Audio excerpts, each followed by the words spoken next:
So okay mga paps, musta pala? Ngayong araw pala, samahan nyo ako mag-hardwire ng dashcam namin dito sa Toyota Fortuner, okay? So simulan na natin to mga paps. So ito yung binili ko kasi mura at saka madali nang i-setup, wala nang splice. So ito yung yung hardware kit. Tapos ito yung manual, yung diagram. Okay, so ito siya. So ito siya, makita ko. Budget meal lang to. May nakalagay na rin na label, yellow, bat, red, ACC, black ground. Okay, so okay lang siya. Yan. Kita nyo, hindi na ako mag-splice, kakabit ko lang to. Yan. So mga paps, ang gagawin ko dito, ipapakita ko lang sa inyo yung wiring at para matest rin kung gumagana to. Tapos yung pagpo-position nito, mamaya ko na lang i-setup yan. Ang mahalaga, mapakita ko sa inyo kung paano to i-wiring. So simulan natin to dito mga paps. So sa pag-setup ito, kailangan natin ng test light. Yan, basic lang to, test light. Tapos ito yung kahit alligator clip lang. Tapos tanggal ng fuse. Yan. So ito na siya. Yan. Setup na natin to. So kung titingnan nyo to, meron yung tatlong rito. Tatlong wire. Yan. So yung isa, black ground yan. Yung red, nakalagay naman dito yan. Yung red ay accessories. Tapos yung yellow, bat. Yellow, bat, red, accessories, tas black ground. Okay, so yun lang yung tatandaan nyo dyan. So bago natin i-connect sa fuse nyan, eto, pakita ko lang sa inyo to. So ito yung label ng fuse box na to. Ang goal ko rito, kapag inon yung susian ng accessories, mag-on yung dashcam. Etong dalawang fuse na to, yung red, ilalagay ko to sa accessories na fuse. Okay? So tatanggalin ko yung fuse ng accessories, tapos ilalagay ko to. Tapos, since hindi ko naman to 24 surveillance parking, ang gagawin ko, yung isang fuse, ilalagay ko na lang yan sa cigarette. Okay? So kapag on kasi niya ng susian, kapag on ng susian, mag-on yung sig at saka yung accessories eh. Okay? So doon ko na lang siya ilalagay. Itong dalawang to. So yung sig ay 7.5 amperes, yung accessories ay 7.5 amperes. Okay? So papakita ko sa inyo dito yan mga paps. So okay mga paps, ayan. So yung gagawin ko, itatap ko tong fuse na to, ilalagay ko tong fuse na to, ito, dun sa accessories saka sa sig. Okay? So para ma-confirm natin kung talagang pag ino natin yung accessories, gagana yan, gamit tayo ng test light. So meron ditong grounding point dun sa loob. Yan, kukunin ko lang yan dito.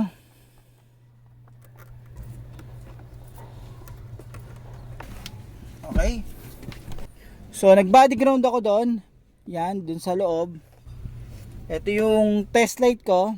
Ngayon, ito, yan, yung accessories, saka yung sig, i-on ko yan. So tignan niya. Kita ko muna sa inyo para tignan niya. Yan, walang ilaw yan. Yan, wala ring ilaw yan. Yan. Okay. So hindi consistent yung voltage yan, unlike dito sa mga to. Yan, meron yan. So kailangan kapag inon yan, magbubuhay to. Kapag inon yung susian ng accessories, dun magkakaroon ng supply itong mga to. On ko. Di ba?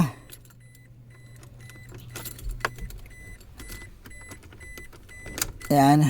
Tapos sa kabila, yun ko rin. Okay. So ayan siya. Tayo niya naman di ba? So pakita ko Yeah.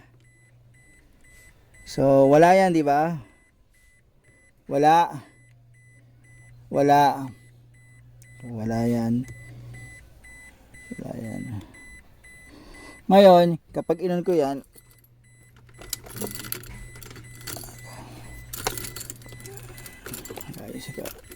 yan. So meron na yan. Yan ang supply na yan. Sa kabila. Yan, meron na.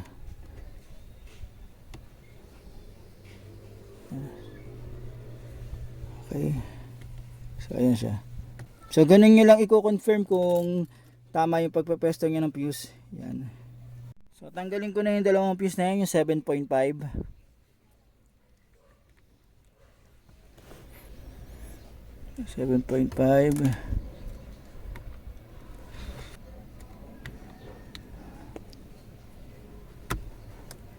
Ayan.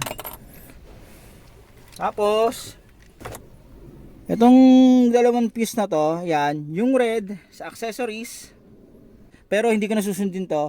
Gagawin ko lang, i-connect ko lang to dyan. Okay? So, connect na natin to. So, yan. Pasok ko na to dyan.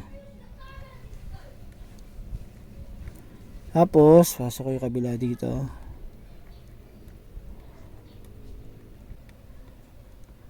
Yan. Tayo, nakapasok na. Okay, so ayan siya. Ngayon, itong ground, i-connect ko muna pansamantala to mga paps ha. So, itong ground, ito,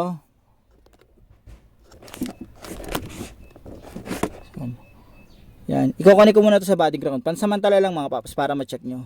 Pero meron akong ground dun eh. Doon ko rin ko-connect yan mamaya. I-connect ko na nga para maayos na. Yan. Tapos tanggalin ko na itong isa.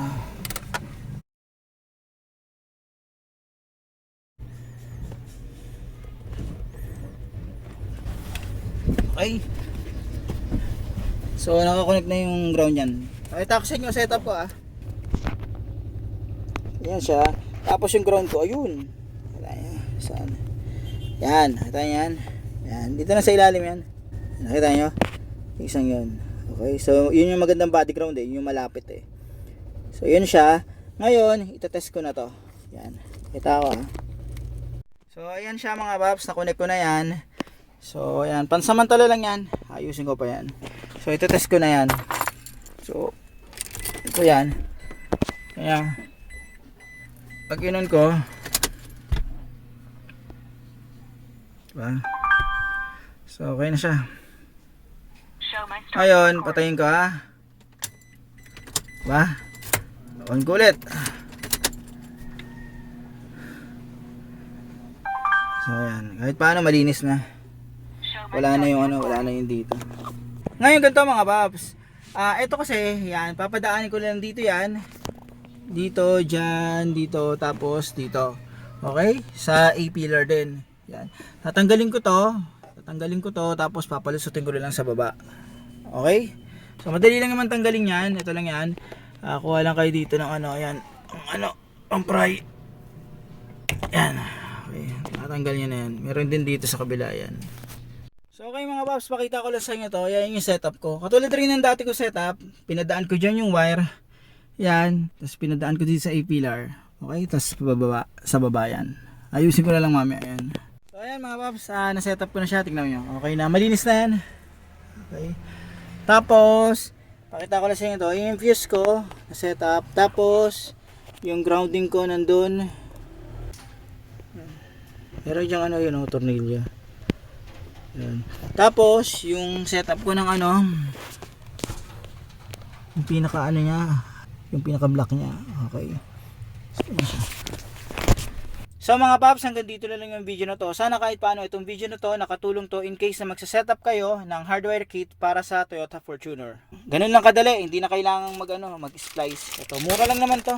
Paano mga paps? Maraming salamat sa inyo.